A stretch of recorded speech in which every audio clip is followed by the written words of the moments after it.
Hello everyone, welcome back to my channel. Blessed be the name of the Most High. So I'm going to share this dream that I had. It was a really disturbing dream, but I must share the dream.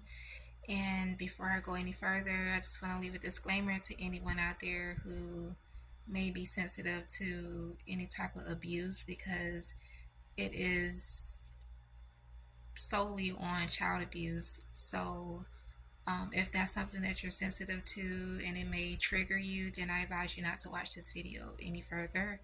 But nonetheless, moving forward.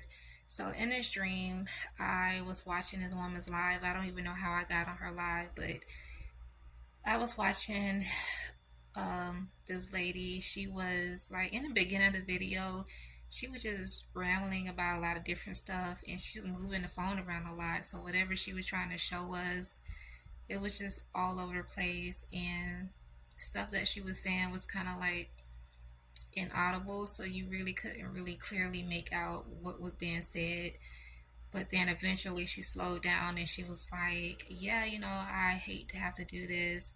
She was like, but I don't have any help, and this is what you have to do when you have to do everything by yourself. And I was just like, what is she talking about? Like, what does she mean? And then I could hear this noise in the background. I was just like, what is that noise? And y'all know how, like, somebody who has asthma and they have an asthma attack, and it's like they're gasping for air, and they, the sound that they make, that's what I was hearing in the background. So I was just like, who is that? Like, what's going on? And and then eventually she turned her phone around, and she put it in a direction where the sound was coming from. So I see this little girl laying on the bed. She looked like she might have been 1 or 2 years old, and her mother had her hand around her neck, and she was choking her. And the baby just laying there trying to breathe. You can tell that she wanted to cry out, but she just couldn't because she wasn't getting any air.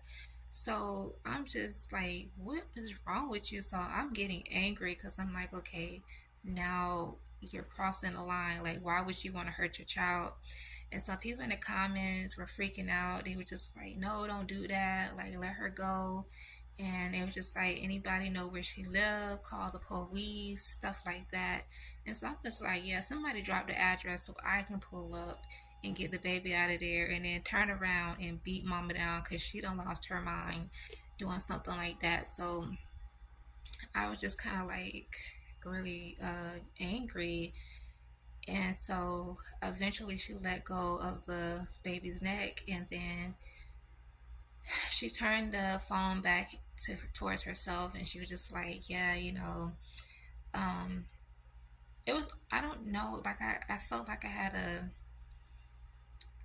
knowing that maybe the baby's father was watching the live, and she was trying to make a point to him, like, if you don't help me, this is going to end bad for her. That's what I was picking up. And so yeah, so she started talking about stuff, like she was just all over the place. She was started talking about something else, and then she was just like, yeah, well, the dad, he's not doing this and that, and so, you know I'm struggling, like I'm having a hard time. And she's like, I hate to have to do this to her, but these are the results. And so she started slapping the baby in the face, like playfully slapping her in the face. But I mean, that's just horrible anyway. Like, even if it's playfully, you still shouldn't be doing it. So she's slapping the little girl in the face, and at this point, the little girl, she's still trying to hang on. She's like, it was almost like the color was leaving her face, and people were just still like in the comments, really frantic, and they were just like, yo, somebody do something about this. And then she started laughing like it was funny, and I'm just like, so you think that this is funny, to pretty much torture your baby like that, and then you have it for everybody to see. So she had stopped hitting the baby in the face, and then she was just like, y'all want to know what else I can do? And that's when I just knew she was getting ready to do something really, really horrible to that little girl. And I ended up waking up, and I'm glad I woke up because I'm someone like when I was little, I've been around and witnessed domestic violence and stuff. And so I've been in situations I shouldn't have been in as a kid. And so that was kind of traumatizing for me. So I'm glad that I woke up before I could see what else she was getting ready to do. So I woke up, I was really upset, and I was just like, yeah, what is this? Why was she doing that? Like, why did I have a dream like that? But he's been he's been giving me things to pray about, and he been having me pray for single moms and single dads because there are dads out there who have to take care of the kids by themselves, and so they're overworked, they're tired, they're stressed out, and they end up taking a lot of that frustration out on their kids. Um, and so, it just sucks that kids have to suffer. I kind of understand, like with parents, if you happen to do it by yourself, or it could be a two-parent household, but you still struggling to make it. It can be really hard, but I definitely don't condone abuse. Like, that's just uncalled for. And I also know that I know people out there who have children and they're too prideful to ask for help, or they're too prideful to accept help. And so, in the long run, their kids suffer because they choose not to accept help or to open their mouth and say, hey, I'm working, but I'm still struggling. I can't, I have kids to take care of. I need help. They are too prideful. And so, they don't really think about the fact that their kids have to suffer because they're too prideful to open their mouth and say they need help.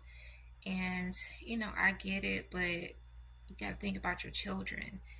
And so I'm a product of that. So that's why I, I don't play when it comes to children and, anybody in general. Like, but it's just kids shouldn't have to suffer like that. And so, and for us as believers, if we have the means to do it, if we see where help is needed, then we need to extend the help to those families. Like, it can be simple things as, if you see the kids always in dirty clothes, their clothes don't seem to always be clean all the time. I know kids are, they mess up their clothes and stuff, but if it just seems like an all the time thing, they may not have, their parents may not have a washing machine. So maybe offer to wash their clothes once or twice a week. Or if you see that they may be hungry a lot of times, maybe offer to bring a meal over to the house, or, fix them something to eat, or something someone's cleaning the house maybe once a week. Something, whatever you see help is needed, try to be that help. It can definitely help them out and take a load of some of the stress off.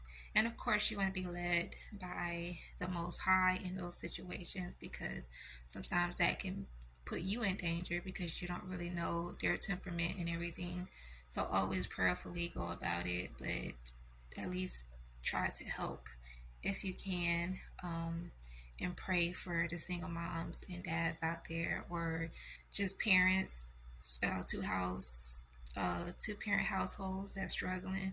Pray for them, and just add them to your prayer list, because they need prayer, they need help. And if you are one of those parents that is too prideful to ask for help, please, please don't let your kids suffer.